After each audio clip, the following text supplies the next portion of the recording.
નમસ્કાર.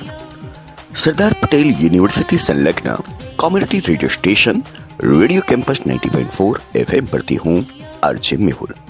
મારી સાથે તમે માણી રહ્યા છો ગિરિમા કાર્યખાન રચિત લઘુકથા ઉગાડું બારણું. ભગતનું નામ શું હતું એ તો કોઈને જ ખબર ન હતી. બધા એમને ભગત દાદા કહીને જ બોલાવતા. એક દિવસ અચાનક જ ક્યાંથી આવી ચડ્યા હતા. સાથે એક 8-10 વર્ષનો છોકરો પણ હતો. એમનો સાધુ જેવો વેશ અને ચહેરા પરનું તેજ જોઈને ગામ લોકોએ ગામના છેડે એક ખાલી પડી રહેલું ઘર એમને રહેવા માટે આપી દીધું. રોજ સવારે ભગત ગામની નજીકના જંગલ જેવા વિસ્તારમાં જઈને અમુક મૂળિયા પાંદડાઓ શોધી લાવતા અને એમાંથી ઓસડિયા તૈયાર કરતા ગામના બીમાર લોકોને તે આપતા. ભગતના આવ્યા પછી ગામમાં બીમારી તો જાણે પગ વાળીને બેસી શકતી જ ન હતી. બદલામાં ગામ લોકોએ આ 2 જણના રોટલાની અને છોકરાના ભણતરની જવાબદારી ઉપાડી લીધી હતી. રોજ રાત્રે ગામના ચોરે ભગતના અને પેલા છોકરાના સુરીલા કંઠે ગવાતા ભજનનો લાભ મળતો તે અલગ. જો કે છેલ્લા 2 દિવસથી ગામનો ચોરો એ ભજન વિના સૂનો પડ્યો હતો અને ગામમાં વરસાદની સરગમ સાંભળીને સંતોષ માણી લેવો પડતો હતો. ત્રીજી રાત્રે તો જાણે પ્રળય થવાનું હોય એવું તોફાન ચાલુ થયું હતું. આકાશમાંથી ધરા નહીં સીધો ધોધ જ પડતો હોય એવો વરસાદ ચાલુ થયો હતો. પવન પણ ગાઢ હતો અને વૃક્ષો જમીનનો આશરો છોડી લેવા માટે તૈયાર હોય એમ હાલતા હતા.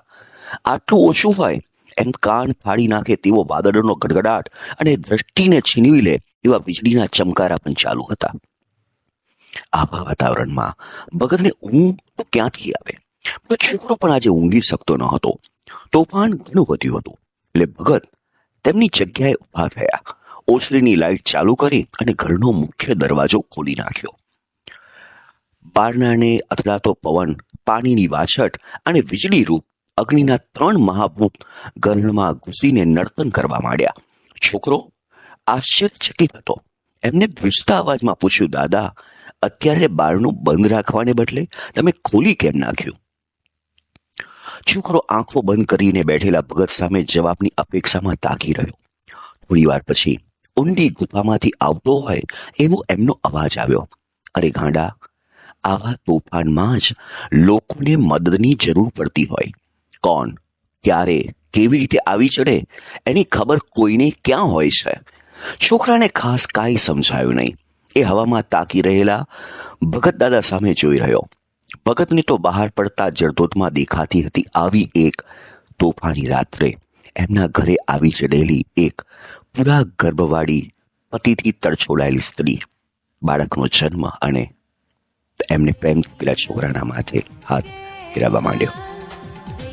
તો મિત્રો, આશા રાખીએ કે તમને આ લઘુકથા પસંદ આવી હશે. પુનઃ મળીએ છે આવા જ કોઈ નવા વિષય સાથે. ત્યાં સુધી અમને રજા આપો. Good bye. Have a nice time.